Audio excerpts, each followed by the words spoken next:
Bonjour à toutes et à tous. Aujourd'hui, nous répondons à une question fascinante.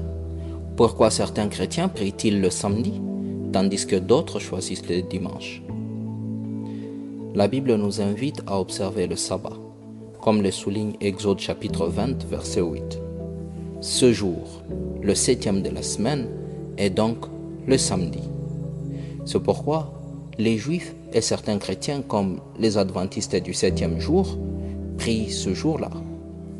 Mais alors, pourquoi la majorité des chrétiens se tournent-ils vers le dimanche? Pour comprendre cette évolution, il faut plonger dans l'histoire de l'Église primitive.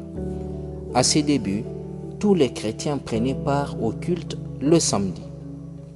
Pour certains, ils observaient le sabbat. Cependant, des événements historiques ont bouleversé toute cette tradition depuis l'an 66 jusqu'en l'an 135.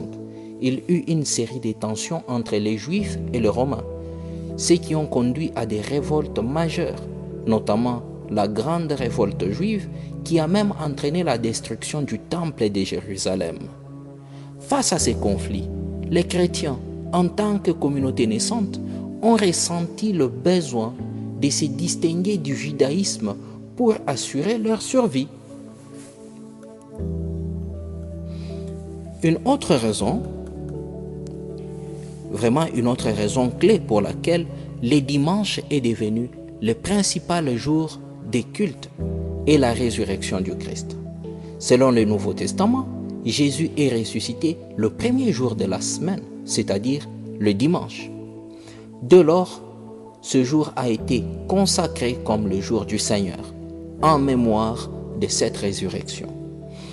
Pour se demander, les Juifs insurgés, les chrétiens ont renforcé leur identité propre et adopté les dimanches comme jour de culte. Cela leur a permis de montrer leur fidélité à l'Empire romain, comme je voulais bien le dire, tout en affirmant leur foi en Jésus-Christ ressuscité. Il est essentiel de rappeler que le Christ ne nous demande pas de violer les sabbats. Il a seulement précisé que le sabbat a été fait pour l'homme et non l'inverse. Lisez Marc chapitre 2, verset 27. Merci de nous avoir suivis. N'hésitez pas de partager vos réflexions dans le commentaire et restez avec nous pour d'autres discussions passionnantes sur la foi chrétienne dans notre prochain numéro. Portez-vous bien.